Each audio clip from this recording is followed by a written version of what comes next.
किसी मुल्क पर एक मगरूर बादशाह हुकूमत करता था। वो हीरे जवाहरात, शान व शौकत और अपने जाओ जलाल के नशे में बदमस्त होकर रियाया की तरफ से बिल्कुल गाफिल हो चुका था, और इसे उनकी मुश्किलात और परेशानियों की कोई फिक्र नहीं थी। कुछ लोग उसके लिए बद्दुआएं करते, तो कुछ उसके लिए हिदायत और नेक तौफीक के तलबगार भी होते। एक वक्त आया जब खुदा ने रियाया की सुन ली। हुआ ये कि बादशाह एक दिन निहायत शान व शौकत से सिपाहियों के लाओ लश्कर को साथ लेकर शिकार पर निकला। जंगल में उसे एक हिरन नजर आया। उसने इसके पीछे घोड़ा दौड़ा दिया। हिरन का ताक़ुब करते हुए वो बहुत दूर निकल आया और रास्ता भटक गया। वो अपने मुहाफिज दस्ते और तमाम दरबारियों से बिछड़ गया था। इधर इन्होंने बादशाह को बहुत ढूंढा, लेकिन घने जंगल में मायूसी के सिवा कुछ हाथ न आया। और यूं भी रियाया की तरह बादशाह के सिपाही और दरबारी सभी इसकी अकड़ और गुरूर से तंग आ चुके थे। इन्होंने अपने फरमान रवा की तलाश बंद कर दी और वापस लौट गए। बादशाह सारा वक्त रास्ता तलाश करता रहा, लेकिन न तो उसे अपने महल की तरफ जाने का रास्ता मिला और न इसके दरबारी। इस तेज धूप में उसे प्यास लगने लगी, मगर कहीं भी पानी नहीं मिला। मेलों चलने के बाद उसे बहुत दूर एक झुंपड़ी नजर आई, तो वो खुशी से पागल हो गया। इसने तेज घोड़ा दौड़ाया और झुंपड़ी तक जा पहुंचा। वहां एक बुजुर्ग बैठे इबादत में मशगूल थे, और एक तरफ कोने में पानी का घड़ा रखा था।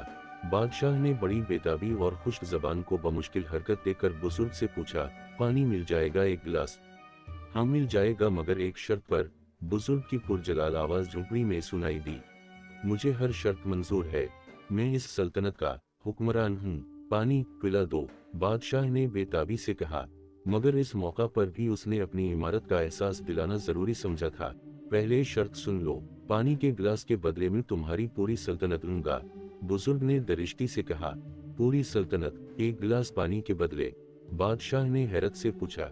बुजुर्ग ने तल्ख लहजे में कहा, हाँ मंजूर है तो ठीक, वरना यहाँ से चले जाओ और मुझे इबादत करने दो।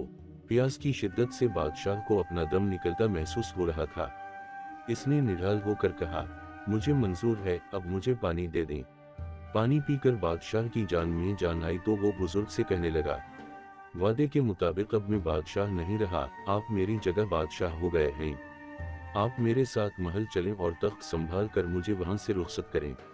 बादशाह की बात सुनकर बुजुर्ग ने मुस्कुराते हुए और बेनियाजी के साथ कहा, जिस सल्तनत की कीमत एक गिलास पानी हो, इसकी हकीर बादशाहत लेकर मैं क्या करूंगा। ये सुनकर बादशाह बहुत शर्मिंदा हुआ। इसे अपनी असलियत का इल्म हो गया था, और वो जान चुका था कि वाकई इंसान के पास दुनिया भर के खजाने हैं या कोई बड़ी सल्तनत, लेकिन जब वो मजबूर हो तो उसकी कीमत एक गिलास पानी के बराबर भी नहीं है।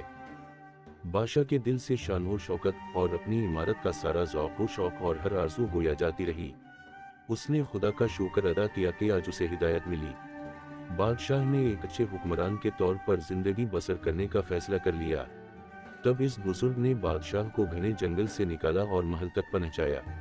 इस मौका पर बादशाह ने बुजुर्ग से वादा किया कि वो अल्लाह के बंदों के साथ भलाई करेगा और अपनी रियाया की खबर गिरी करता रहेगा।